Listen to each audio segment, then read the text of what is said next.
What's up, everyone? Very excited for the 40th recorded episode of the Everyday Hustle Show. Tonight we had a special guest, AC Delgado, in the house, another creative mind. We talked about a lot of intriguing topics. We talked about his education, which included a prestigious audio school. We talked about documenting versus creating. We talked about free versus paid work. We talked about how he stays motivated and how he maintains an extreme work ethic. We talked about recent hip-hop albums and a bunch of awesome topics that came out. Let's get into the show. Welcome to the Everyday Hustle Show, where we're figuring it out together over time. On the show, we'll be giving you the tools you need to take your career and life to the next level. So get ready for interviews and topics that will give you a competitive edge against the shuffle we call life. Sure, we might get into some heavy topics, but we also like to laugh and have a fun time too. Are you ready for the show? Here's your hosts, Jesse, Andrew, and Christian. All right, welcome everyone to another edition of the Everyday Hustle Show. This is the 40th recorded episode. Jesse and I coming to you live from Florida. We got a special guest on the line. We'll get to that soon. Christian's out of town. He's at Disney World, which apparently is the happiest place in the world. It's where magic happens, really. What do you think about that, Jesse? I think Christian, I'm glad to be away from him for a week. It's really, it's good for me. To get that distance in between us. But no, I'm just kidding. He's making magic out there with Mickey, man. You know what I'm saying, Drew? He's making magic. I know what you're saying, brother. Yeah. Sorry, I was double recording, so I had to fix that. Yeah, so 40th recorded episode. It's a pretty big milestone. We've almost been at it for a full year. Almost been at this recording this podcast for a full year. A lot of good things have come from the podcast. I'm excited to have another creative mind on with us tonight for the 40th episode. So we got AC Delgado here. He's a freelance creator, audio engineer, producer, and content creator from the Northwest U.S. Northwest. What do you consider the Northwest U.S.? Idaho, Montana, a little bit of Nevada, a little bit of Utah. Okay. So besides freelancing, his latest ventures include media company Aguila Creative. Did I say that right? It's all good, bro. Aguila, it doesn't matter, bro. Yeah, Aguila Creative, with Chop Culture as his flagship program, as well as a joint partnership in La Frontera Supply. So tell us first about your creative company. Tell us a little bit about what you do. Yeah, absolutely. Well, first of all, I got to say congratulations on the 40th episode, man. I run a podcast myself, so I know the grind. So as far as like the creative company, it's basically just like I would call it like an umbrella company. Nothing too crazy. Just creative content all around. It's just really just me, to be honest. I really don't have any employees, but it's slowly growing to a point where I can eventually get to that point. Okay. And yeah, so like everything that I guess if you want to. Sorry, man. I'm usually on the other end of this. You know what I'm saying? It's interesting, isn't it? It's interesting, isn't it? It's fucking weird, bro. It's super weird. So sorry for that. You're probably gonna have an editing nightmare with me, man. But I'll try to keep it. I'm not gonna edit nothing, dude. We let it roll. We let it happen as it happens, and we let it fly like the way it is. So what is?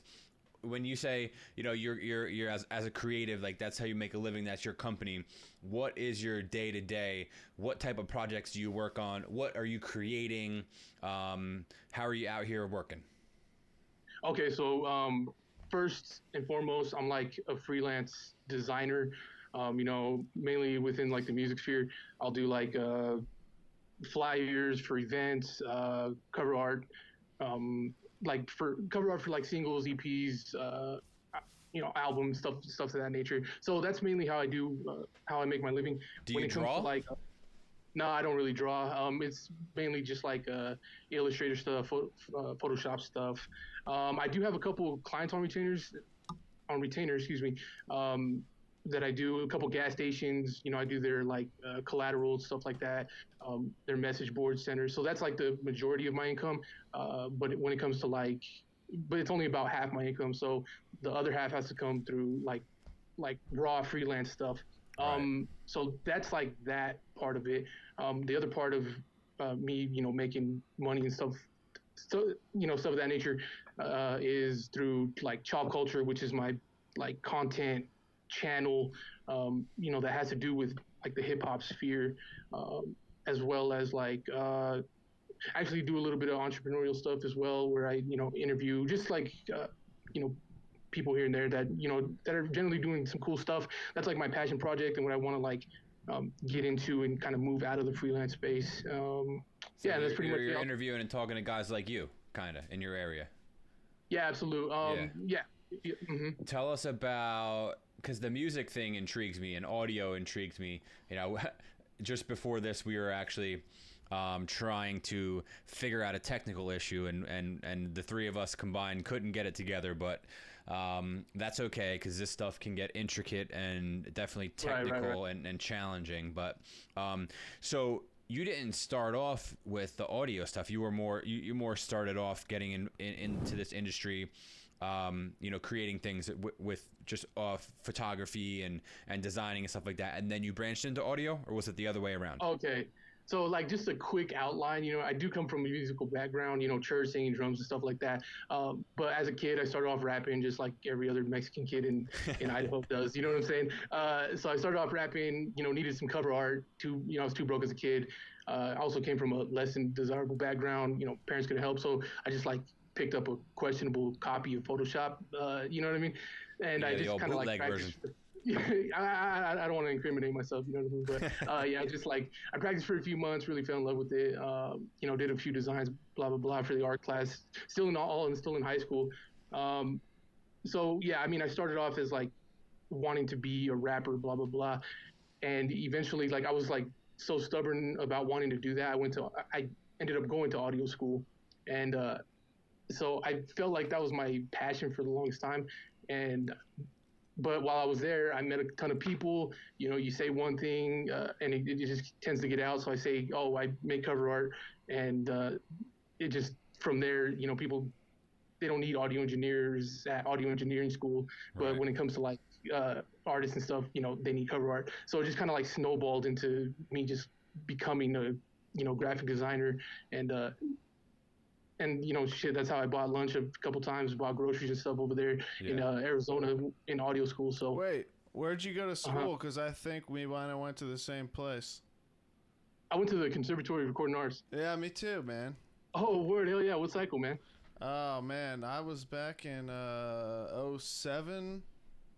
Like the end of 2007. Jesse's the OG audio guy, but the thing is he's, anytime I say like, he's our audio guy, he's like, yeah, I'm just so outdated. I am though, because listen, I went to school for that in 07, and then like the last like 7 or 8 years, I like picked up a career in a completely unrelated field, and it became more of like a side thing, where I used to do a lot more like recording and stuff than I do now, and now it's just kind of like very minimal, like this kind of stuff, a little editing here in Pro Tools and stuff. So like the couple jobs I've had, in the last year where I got to like be around some big live sound gigs, like the digital boards they're using, like the X32s, the Behringers, like you look at them and it's so more advanced than like the stuff I was, doing in school, and it's like the whole industry's like evolved into another thing that like is kind of,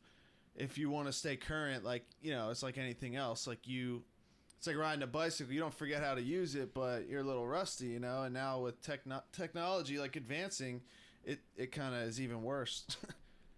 No, absolutely. Yeah, I definitely feel what you mean. I mean, I've only been out of I graduated in 2012 or something like that, I think. Yeah. And bro, I look at their Instagram page and they got like just the wildest shit. They're even doing like broadcast training now, which I kind of wish I would have done that. I mean, when I got in, I think they were barely doing post-production or something like that too. Yeah, I did some post.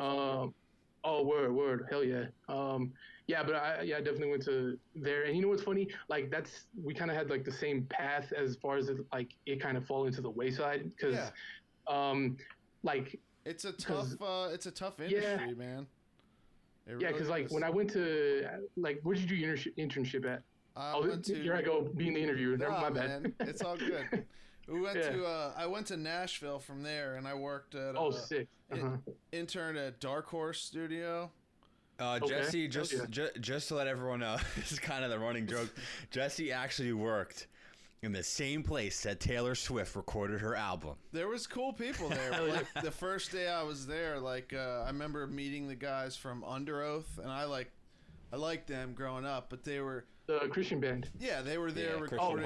Metal band. The drummer had like a side, project called The Almost. And Aaron Gillespie. Aaron, they were living in the apartments at the studio for like 2 months while I was there recording an album from The Almost. So like I got to meet some cool people, and it was great. But like beyond that, it was so hard to get like a legitimate paying job. Like they'd let me stay there and work there as long as I want, and I could have done.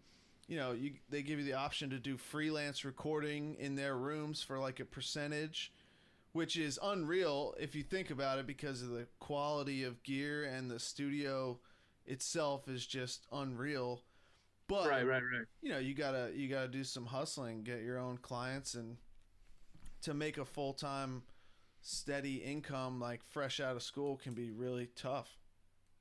Okay, and see, like, that is the exact same reason why, like, I just kind of, like, let it die, you know what I'm saying? Yeah. I still love it. I still do it to this day, freelance. I got a little studio set up in my room. Nothing fancy, right? But, like, that's one of the main reasons that I just kind of, like, let it go. But on top of that I actually went to San Diego for my internship. I did a couple, like, internships at some churches and, small studios. Mm-hmm. Stopped in L.A. For a little bit. And really wasn't feeling like the vibe of artists, you know what I'm saying? Because when you're doing internship, you're not like, you can do some after hours stuff, you know what I'm saying? Where you, like you said, you can do freelance stuff and get a percentage. But I feel like the majority of the time while I was there, it was just like doing just runner stuff, you know what I'm saying? Stuff that just had nothing to do with audio. Right. So, on top of the artists' egos and stuff like that. I love artists, don't get me wrong, I deal with them every day, but I wasn't really trying to get Starbucks for them, you know what I mean? Yeah, no, the first couple months I was at Dark Horse, I was like the coffee grinder and like the trash taker outer in the back. Yeah. Dude, you were probably the best trash taker outer ever, dude. I will say though, like a couple months into it, like they would let us actually do mic setups for sessions, and it got more involved, and it was pretty surreal for the time it lasted. But I think my favorite part about like my whole run with audio recording was actually being at the conservatory in Arizona. That was fucking like the funnest time of my life, I would say. I was very, very envious of you at that point. That was awesome, that place. Yeah. They had because Abel, boards. Jesse, and I met in marching band. We were both in the percussion section. Okay. Yeah. I played the xylophone, dude. Yeah, and I spun off out of control and got kicked out of school. And Jesse, I think, did you finish up there? No, man. I dropped out with a. He dropped out 3.8 GPA and halfway through. Yeah. And then he went to pursue audio engineering, and I remember that time. I remember that year vividly, and I was just so envious because it seemed to me like you were just killing it out there. You were loving it, bro. It was fun, but then I went to Nashville. Things didn't work out. Yeah, once you started talking about Dark Horse and all that shit, I said, I got into like a severe depression and like gave up on my fucking dreams. Yeah. And that's funny that you say that because like, bro, when I was at the conservatory, like, you know how it's open 24 hours a day? Yeah. Bro, I was there 2 hours a day. Like I would go home just to shower, get some food in me, and then just like I would be right back for the classes, and then while everybody was gone, I was in studios, bro. Same like thing, just man. recording. I would record dead air just if nobody was down to record at 3 o'clock in the morning. So you guys both went to that program, the same location? They have one location? Well, there's the same school has 2 locations, but you usually, when I was there, at least we did like half your time was at the one location, and the other half was. What do they charge for that program? Too much. I got a scholarship. You got a scholarship? Damn, okay. Yeah. Good for you. Abel, would you come out of pocket for that? I always love talking about education and getting down to the nitty-gritty, and Yes, we had a guy who from Australia who has a PhD, and I asked him like straight up, like, how much are you spending on your education? Because I feel like, you know, people need to know that, and like, yeah, it's a little bit of a personal question, but I feel like there's that stigma that you have to go to college to get a good education, to get a job, to be successful, you know. What did that audio school cost? Like, I think altogether, like, mind you, I was like 17, going into college, like real young, you know what I mean? You have no idea. So I'm still hard headed, you know what I'm saying? But I think I came out of pocket, me and my mom owe like $28,000 or something. Yeah. And I've been just whittling away at it. I still have a couple. I still got about 10K. Yeah. I'm just paying 100 a month, you know? But I like that point that you bring up because, just looking at all the resources that I see today, I kind of wish I would have just like took out a little loan of like, I don't know, a couple $1,000s just to take an online course, you know what I mean? Because like Jesse said, you know, he got into a depression, so did I, you know what I mean? Because like you kind of expect, I'm not saying that Crass sells you anything, because they actually like super realists over there. Yeah. And I'll never forget what they did for me, like just telling me like, hey, you get out of school, you may fail. You most likely will fail, just a percentage of, or the statistically you'll fail, right? So they told us that up front, but like, you know, being a young kid, I didn't want to listen to anybody, whatever, right? So coming out, I expected like, oh yeah, I'm going to do this, this, and this. I'm going to make records. I'm going to sell all this, you know, network. Yeah, man. And it just like kicked me in the butt. I remember you say that. I wanted to go intern at this studio. I forget where the fuck it was. It was in some weird area, but it was the guy from Kill Switch Engage, Adam D, had his own studio, and I really wanted to go there because he produced like all these really awesome metal bands that I was into. And I really wanted to go there, but they're like highly suggested that you go somewhere where there was like, you know, like somewhere like Nashville or LA or fucking Chicago or somewhere where it's like a huge music scene, because you know, they were like, you have to go somewhere where you can apply to like 20 places as internship, you know, like if you go somewhere where there's only one studio, your chances are like fucked. Like they were super real, like about how it worked, but I completely agree. Absolutely, man. Like, that's what they told me when I told them I was going to go to San Diego. Because, like, bro, I was, like, too broke to go to LA, you know what I'm saying?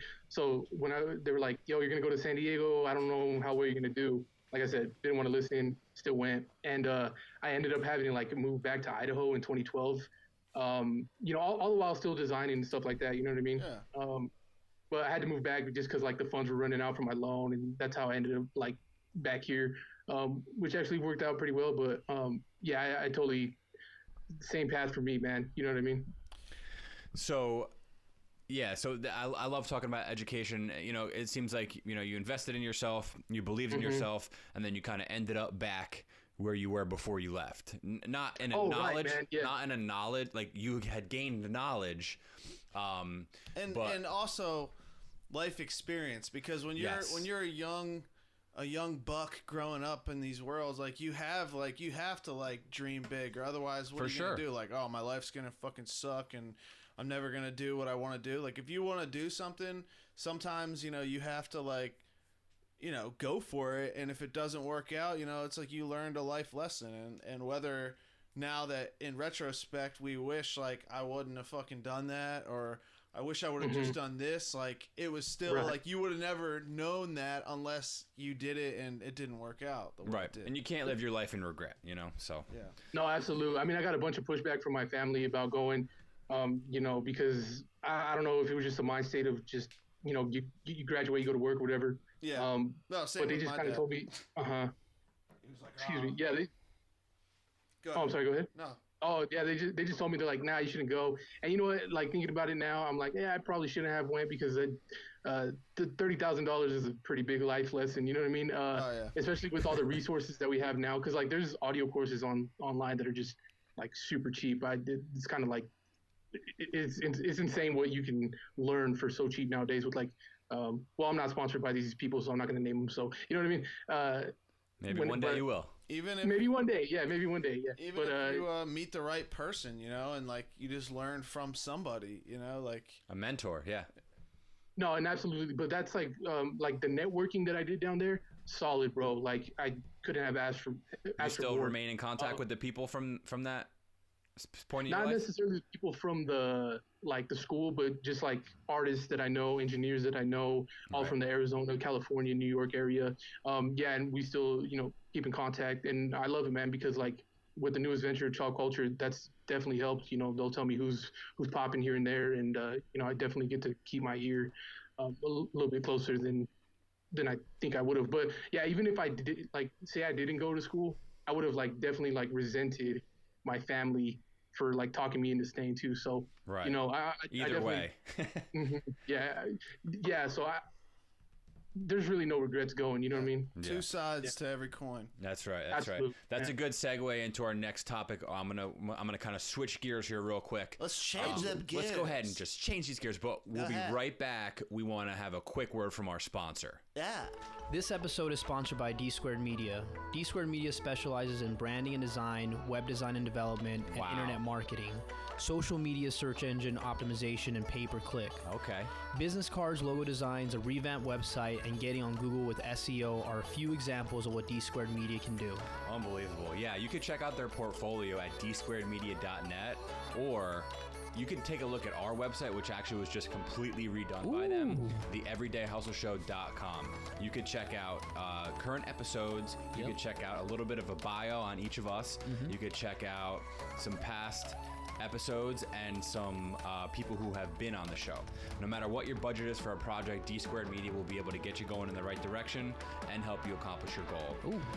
Listen, guys, supporting small businesses is how we grow as entrepreneurs, all right? So reach out to Danny and his team today.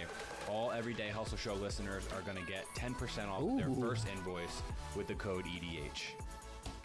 And we're back. All right, so I want to talk to you, Abel, about free and paid work. Okay?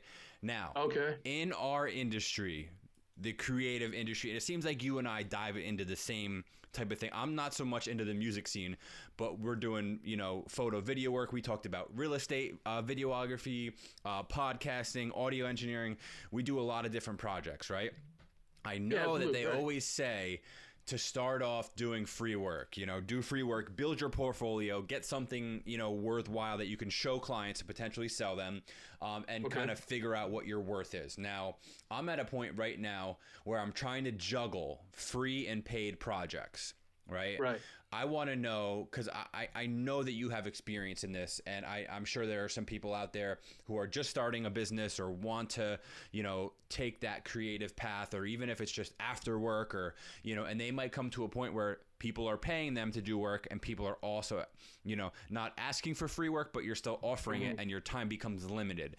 How did you handle that point in time in your career or your life? Because I know that you had it, and I want to learn from you, and I'm sure there's some things that other people can learn from you, because I know that you're doing well in that area. So tell me your experience with that.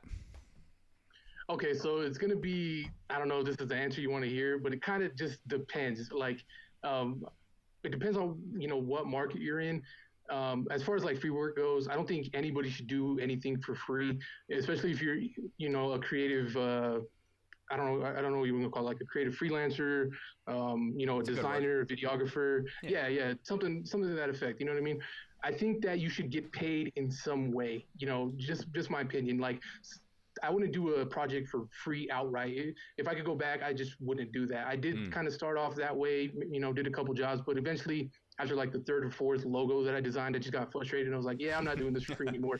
Yeah. You know what I mean? Because I'm pretty new to the video scene. Maybe I've only been in it for a year. Yeah. Same. So yeah, right.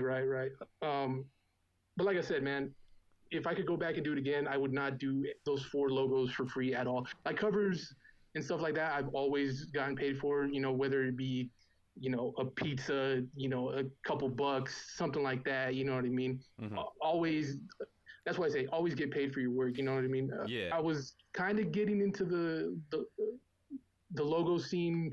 That's why I did those first 2 or 3, 4 for free, just to see if I ended up wanting to do it. Found out I was good, and just right away just snapped and said, nope, not doing this for free at all anymore.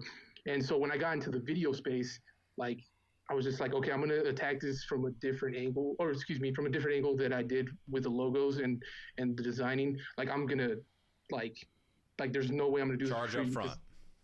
Charge up front. I usually get half down or whatever.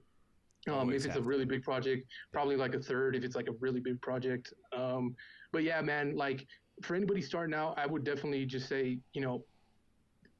lunch, fucking, you know what I mean? Like anything, like just don't do something for nothing. Get something out of it. You know what I mean? Exposure, if you want to call that something, I would still say get something tangible. You know what I mean? Yeah, exposure is a very...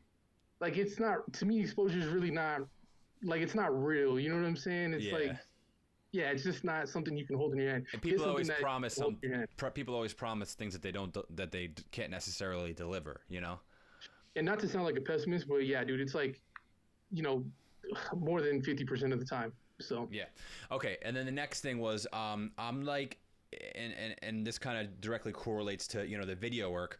I'm doing a few different projects. I'm actually building a juice bar. I'm sure you've heard about it. I've seen your vlogs and stuff. Hell yeah, a couple Congrats, videos. By the way, Yeah, hey man, so also real quick, happy late birthday, dude. Appreciate you, dude. Happy appreciate it. Yeah, 2 days ago was my 32nd birthday. Wow. Hell yeah, bro. Yeah, and I'm very, very excited for this year. Opening a new business. I'm gonna become a father. There's a lot happening in this year. Yeah, there's a lot going on. So I'm very, very fired up. 32, huh? 32, so, bud. if you add 3 and 2 together, what do you get? I feel like this is going to be some kind of weird gay joke 5. or some kind of weird... You get 5. And if you're listening, guys, go ahead on iTunes and give us a rating. 5 stars. Sounds like a perfect number. So that's perfect. I need to use it. So back to the question was, so document versus creating in your approach. Now, I guess it really only pertains to... really like video work, I guess. But I've seen a lot of your video work and I really like it, and it's lengthy. Thanks. Right? Yeah, no problem. I love the podcast with the split screens and all that stuff that you're doing. I always want to do that, but I only have one camera. Then I tried it with the camera on the iPhone. The images just look way too different. But anyway, the document and create, like, sometimes I'll put out a video or something and I'll be like, oh man, I can sit here and I can edit this for like 2 or 3 more hours, but is it really important to edit it for that 2 or 3 more hours, or is it more important to publish it and have people see it, and the things with the vlogs with the business is like, I have a couple that I'm setting on. I don't want to make those cinematic masterpieces. I do want to make a short film, sometime soon, but I just wanted to get your input on the document versus create. Like, how important to you is it to put the content out there and keep it moving, or are you of the mindset of like, I'm going to polish this thing up and I really think that I can make it a work of art? What's your input on that?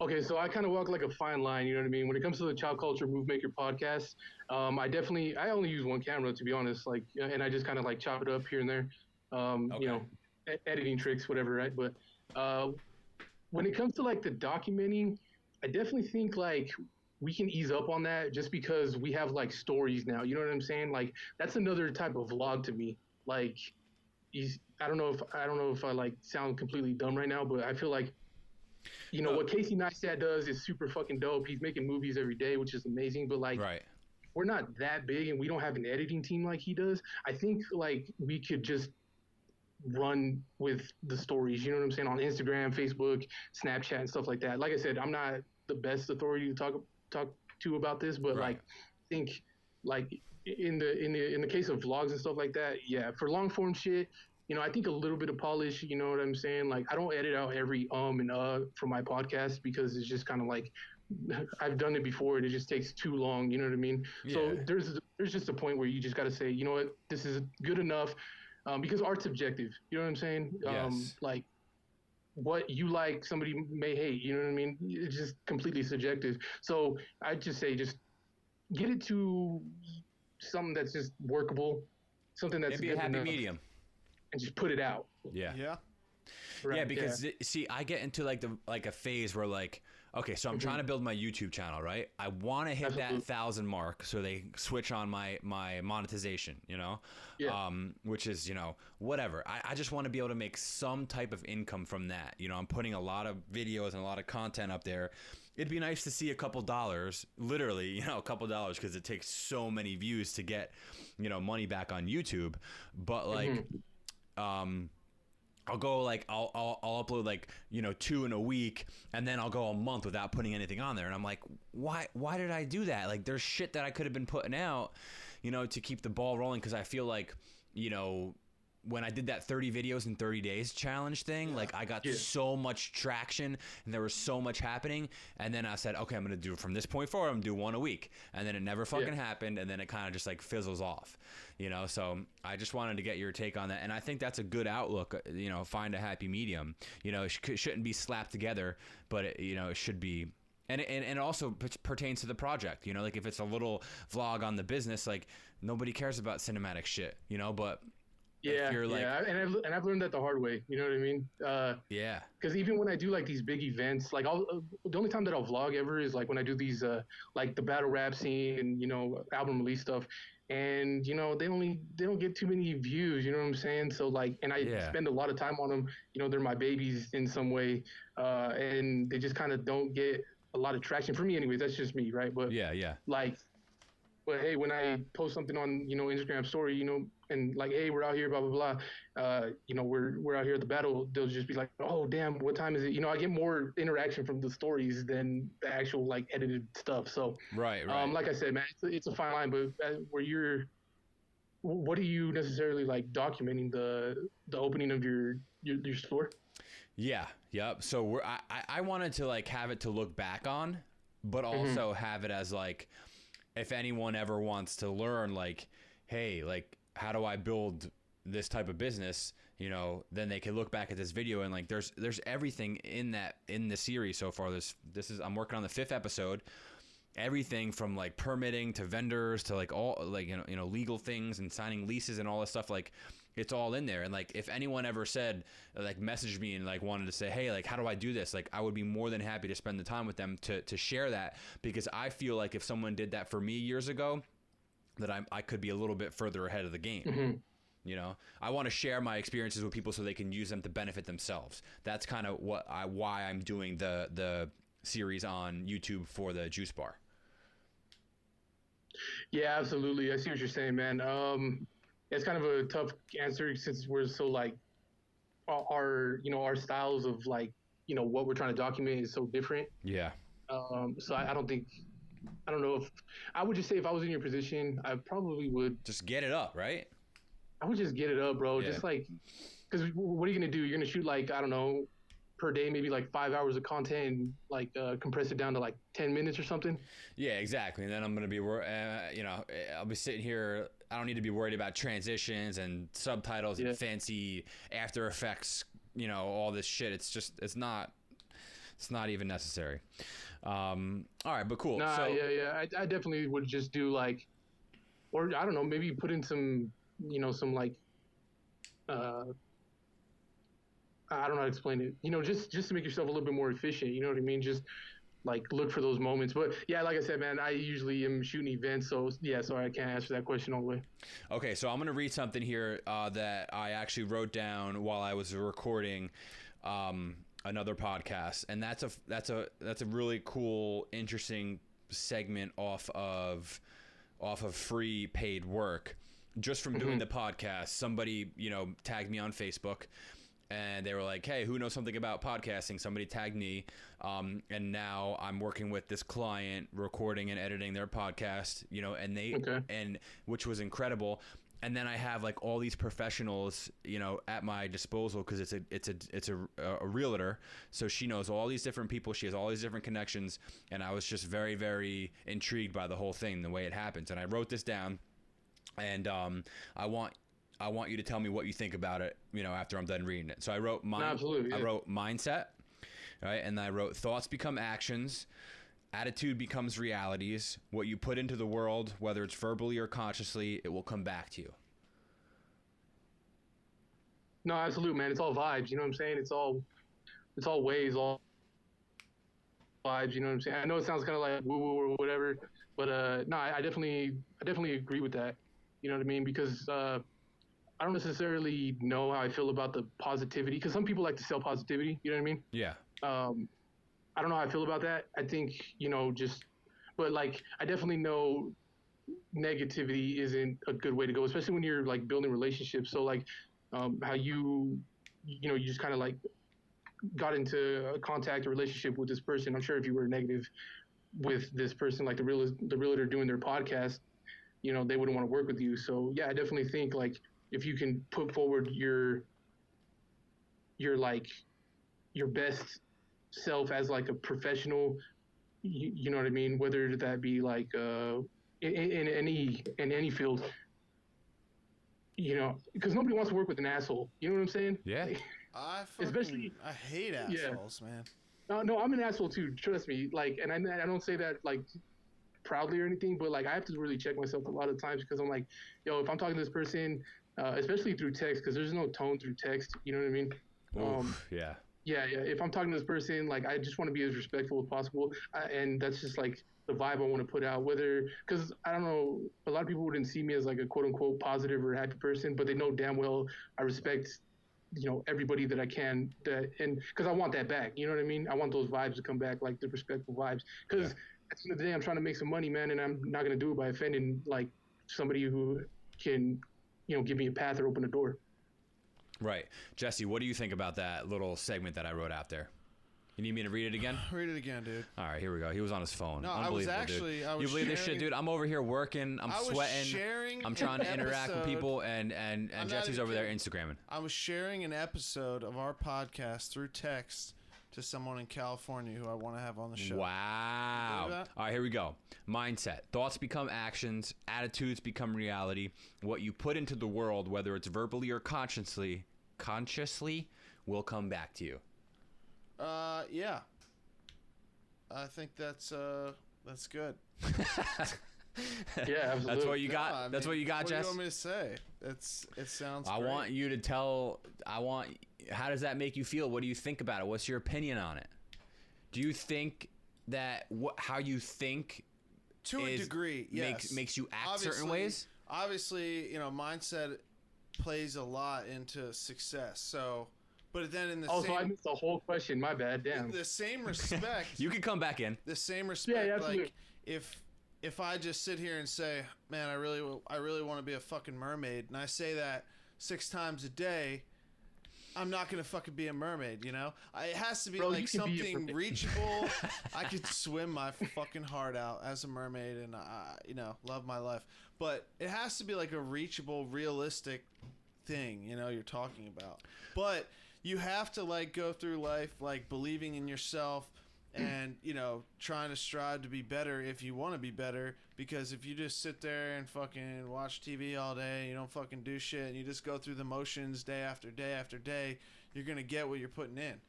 So obviously whether you're saying it out loud or talking about it, like if you want to be something and you keep thinking at it, you keep working at it, like, people are capable of some fucking real shit, man. Right, because I feel like sometimes people think, okay, forget the mermaid thing. Let's talk practicality. Be a mermaid, man. Let's talk practicality, right? If you have a job and there's a promotion available, yeah, right? And you say in your head, I'll never get that promotion. I can't get that promotion. I'm not capable of doing that job. Well, look. Guess what? I'm living. You're never going to get the promotion. You'll never get the raise. And you won't.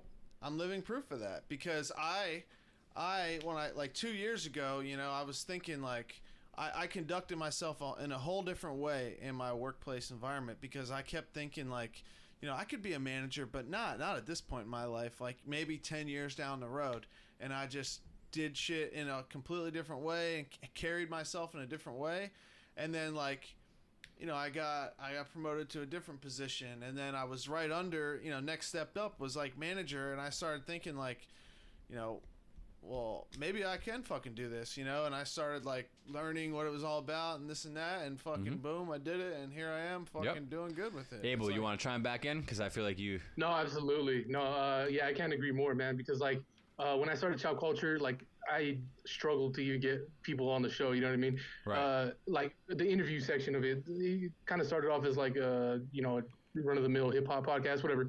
But eventually, like, I started like interviewing people, and yeah, man, I just had the hardest time like for the first 6 episodes. But I did have some goals, you know what I mean? Like, at the very start, I was like, okay, so I'm gonna interview a few of these local acts. Like, shout out to my buddy Skilly. He's like my brother now. So I was like, I got to interview this guy, Skilly Ways, because like, and it kind of sounds like a little bit slimy, but I don't mean it in that way at all. But like, I was like, if I can interview him, that's going to open up the doors for me. Like, yeah, to other entrepreneurs, other rappers, other blah, blah, blah. You know what I mean? Yeah. So like, if I would have just gave up before I even reached him, like, yeah, I wouldn't even be here at all. You know what I mean? Like, I would have just probably went back to another job. Like, so yeah, definitely think like putting that vibe out that you want to like get out there and work, because like you can think all you want, you know what I mean? Mm-hmm. You can think good thoughts all you want, but if you're not putting in the work, I don't think, like what's the point? Obviously, yeah, thinking negatively and being like, oh, I can't do this, I can't do that. That's definitely actually, that's not going to help you. That's a really good point, because those two things have to go hand in hand. Like because I do that a lot in my life, where I'm like, God, I gotta get in better shape, I gotta eat better. And I've been thinking about that for like 6 months, but not really putting in any action, and nothing's happening. So if you can consciously or verbally, think or say something that you want to accomplish over and over, but unless you're like putting into work to get there, same thing with drug addiction. You could be like, oh man, I wish I wasn't. I'll stop tomorrow. I'll get clean. I really want to get clean. I want to stop using drugs. I want to stop drinking.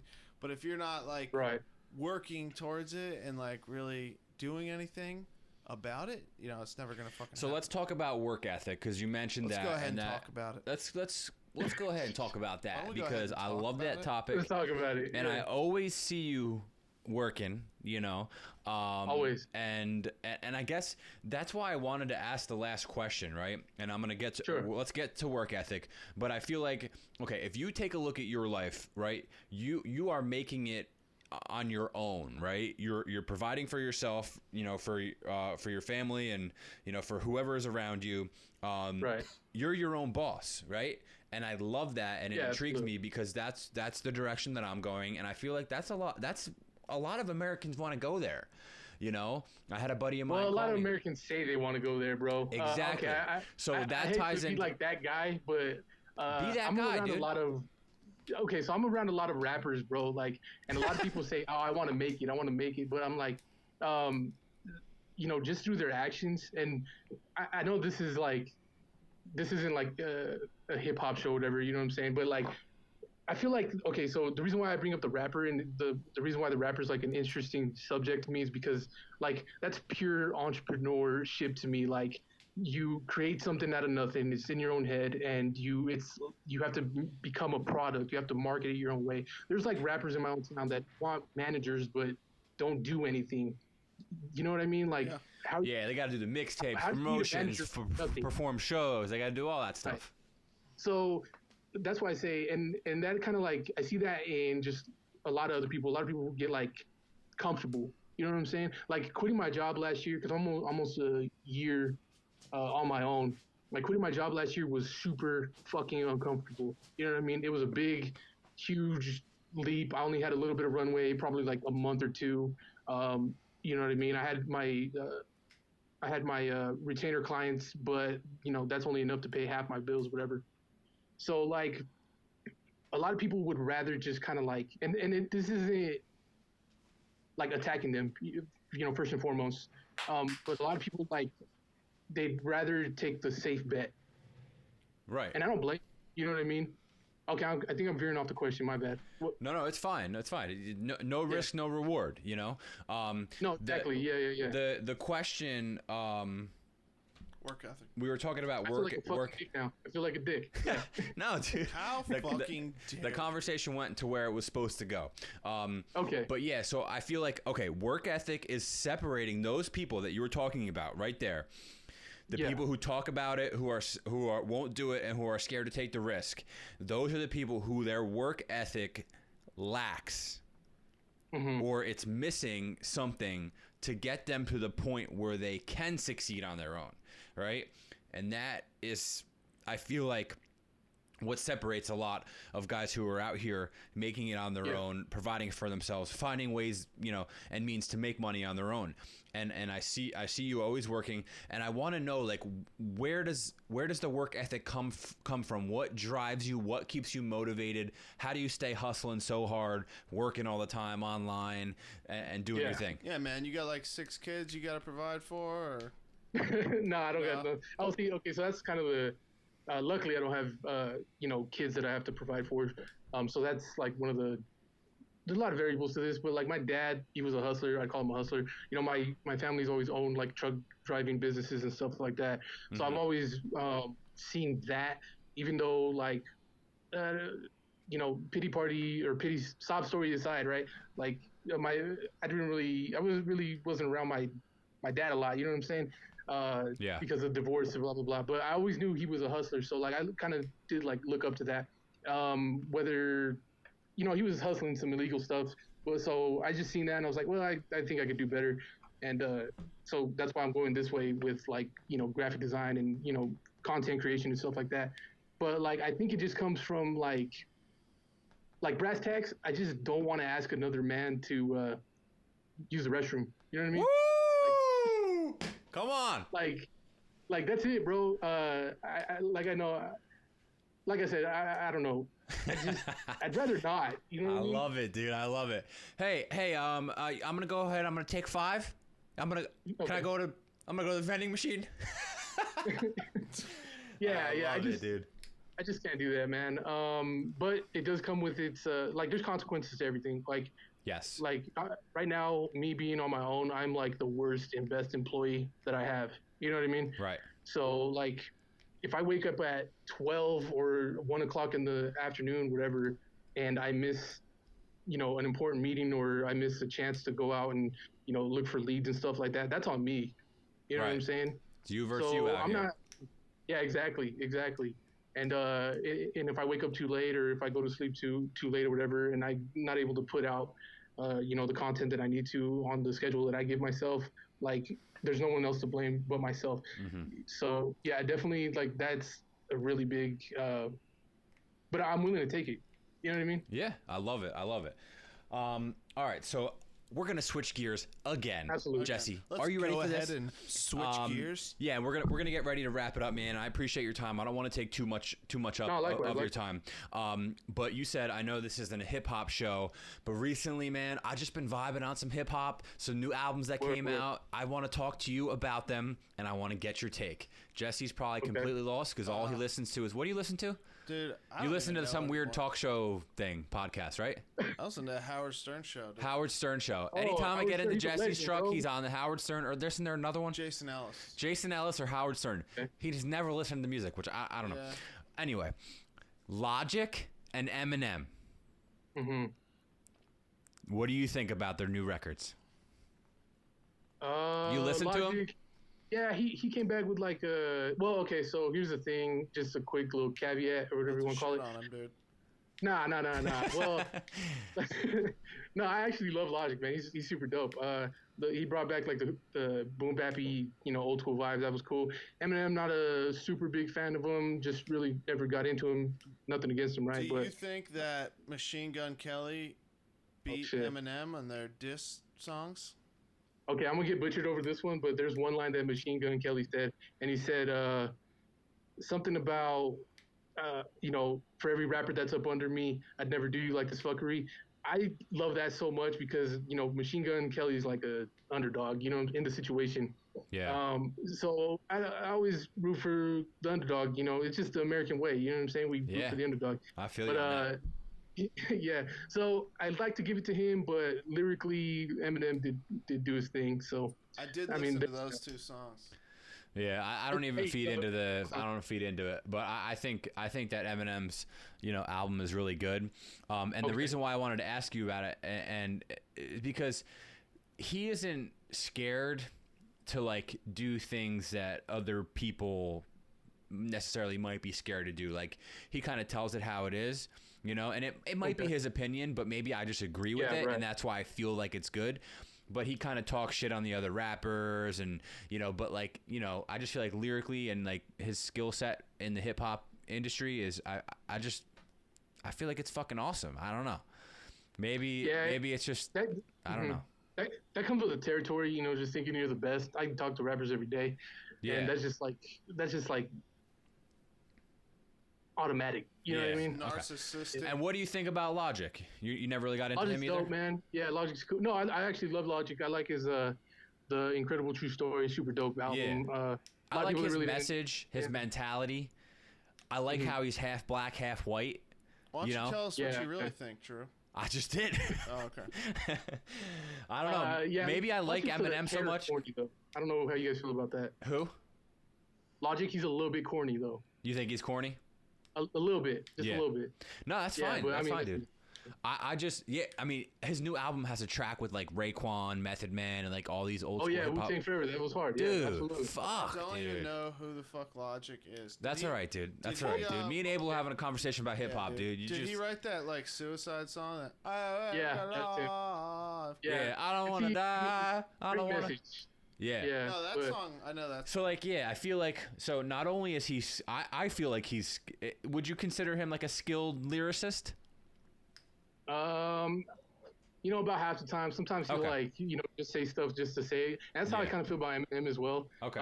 When it comes, like, to me, top lyricist definitely like Pusha T.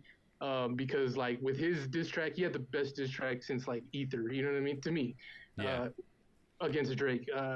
Now talk about beef. That's a every line was towards Drake. It was like, because you know on Eminem's diss track, he kind of like puffs himself up a little bit, which is fine, but it was just straight headshots with Pusha T. So when it comes to like Logic and Eminem, I feel like they kind of waste some stuff. Like I said, art is subjective. Yeah. But I feel like they waste stuff on just like rapidy rap stuff, like lyrical, miracle, spiritual, individual in your swimming pool type shit. Yo, what you know about Deltron 3030? Deltron 3030, I'm not aware. What's that? What the hell is Deltron 3030, Jess? Back in the day, man, when I was a young buck, I used to listen to Deltron. Just check it out. There's no way to describe. All right, man, we'll check it out. I'll check it out. I'll check it out. And the funk Lil Wayne's new album. I caught a little bit of it. It was kind of cool. Well, I'll be 100% honest with you guys, man. Like, I'm really trying to like build the Northwest, and it's like I'm trying to build the Northwest like hip hop scene, trying to get an outlet for him. So I really haven't been listening to like mainstream stuff. Yeah. So I actually like made it a goal. Like I'm gonna listen to, you know, what's around me, and I'm gonna really push that. I haven't posted any, you know, music links from any mainstream artists this year. It's all just been like love to, because we got a lot of talent out here. I feel you. Get them going out. through pop culture and stuff. I'll drop like 2 or 3 names, like Skilly Waves, Joey, Roll'em Joey from Salt Lake. You know, guys like Mill Bill. If anybody's out there, I would definitely check them out. Or you can just go to Pop Culture and just check all the interviews out. That's a faster way. But yeah. Tell us. Tell everyone out there who, if they made it this far into the episode, they're definitely intrigued with what they've been hearing. So tell them where they can see your content and how they could either reach out to you or just see everything that you're working on. Yeah, absolutely. So you'll want to check a couple hashtags, a couple handles. At Aguila Creative, that's AEGUILA Creative, or at Chop Culture. My Chop Culture handle is actually growing a little bit quicker than my other handles. So yeah, definitely check that. That's gonna be YouTube and Instagram mainly, and Facebook. I do a live stream radio on Wednesdays at 6:30, and then Sundays at like 4 o'clock. So yeah, best way to keep in touch with me. Right on. After we throw this episode in the post, we're gonna frickin' bump some Skilly Waves and get it going out here on the east side. No, absolutely. Yeah. We definitely need it. Yeah. All right. So, all right, everyone. Appreciate you tuning in to the 40th recorded episode. Remember, this episode is brought to you by D Squared Media. Reach out to Danny and his team if you need any graphic design, web design, small business branding, whatever you need in either in the South Florida area or anywhere. Reach out to Danny and his team. You won't be disappointed. where can people go if they want to grab, I don't know, Chris, I almost called him Christian. Jesse, if people want to grab a hat, maybe they want to grab a t-shirt, maybe they want a coffee mug. Where can they go? Andrew, they can go to www.andrewnysz.com/shop. That's ANDREW. NYCZ.com/SHOP. All right. And again, what we're just trying to do with the merch, everyone, is just, help the podcast be self-sufficient instead of coming out of pocket to pay for the podcast. Want to try to get the podcast to start paying for itself. So thank you to our sponsors. We appreciate everyone who's listening. And remember, if you're checking us out on iTunes or anywhere podcasts are available, give us a rating, a comment, leave us some feedback on the episodes. Tell us what you want to hear. And we appreciate everyone. We'll see you next week.